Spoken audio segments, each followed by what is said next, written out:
it's haunted. Hi everybody, I'm Sandy. And I'm Debbie. We're from the Normal Paranormal Group. And again today, Sandy's come back with another interesting story of a haunted vehicle. She's going to be talking about haunted planes, trains, and automobiles. Yes! People overlook that stuff. Do they still sell cars that bad things happen in them? They sure do. And if you find an antique car stored away in a shed somewhere in nowhere's land, there's probably a reason for it. So, here's Sandy with her story. Well, today we're going to talk about James Dean. The James Dean? The James Dean. He was famous before a lot of you don't even know James Dean, but he was known for a rebel without a cause. And he's famous and a very good looking young man at the time, and he loved racing. What year did he die? 1955 was it? 1955. Yes, he died. Wow. The year February 8th, if I'm not mistaken, Yeah. someone like that. Yeah, the year we were born, 55. But he loved to do a lot of crazy things, and he bought this car, and he loved this car. And it was a 1955 Porsche 550 Spyder. And that's the car you see him in the back. And he had a good friend, George Barris, who also was a very artistic designer, and he customized cars. And his car is actually he painted 130, and he also painted on a pinstripe, which James Dean nicknamed in a film, The Giant.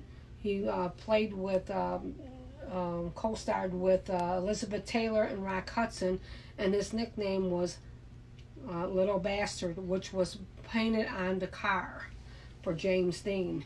And so he was on his way in California to a race one day, and this truck pulled in front of him, and he got in a very bad car accident and got killed, but George lived. And so what happened was, many times this car, they took the engine out and they did something, and they put it in these two cars which were owned by doctors. Again, we talked about parts being used in other vehicles. Yes. Well, the bad luck was that the two doctors that owned this got in bad car accidents, and one doctor did die, by the way. And so the story goes that they really believe that his car is haunted. The parts are haunted. So they decided that instead of selling the parts, they wanted to use this car as a symbol to show young people back then, which they were always known for. Drag racing Back in the 50s. And 60s. In the 60s. That was a big thing. Yeah, drag racing. Mm-hmm. And it still is, by the way. Don't think it isn't.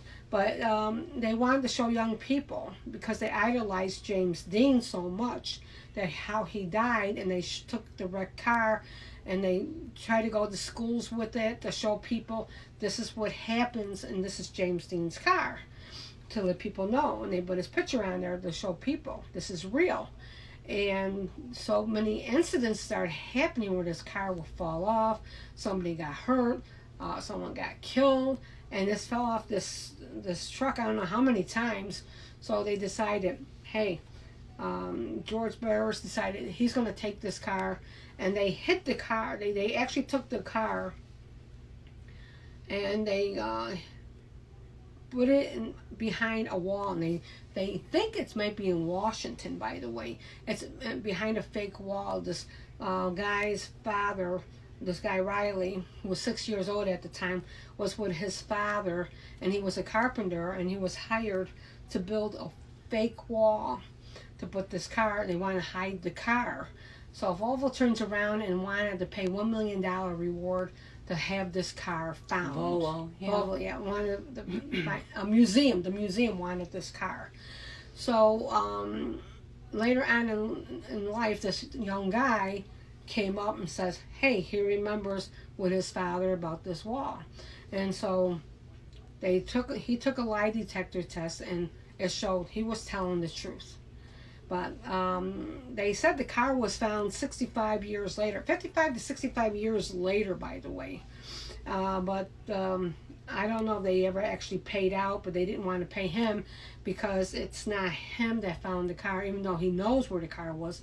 But the people that own the building, do they still have the car? Did they get paid? Got to check out more information. Yeah. I mean, it's... And Sandy, was that car haunted or was it cursed? That's a good question. I would think it was cursed. Everything that followed that car. Because, you know, the owner, he loved that car so much, it was his. And I just think because the way he was, he didn't probably want to share that car with nobody. Yeah. So it could be cursed. But again, do you know anybody with a haunted vehicle?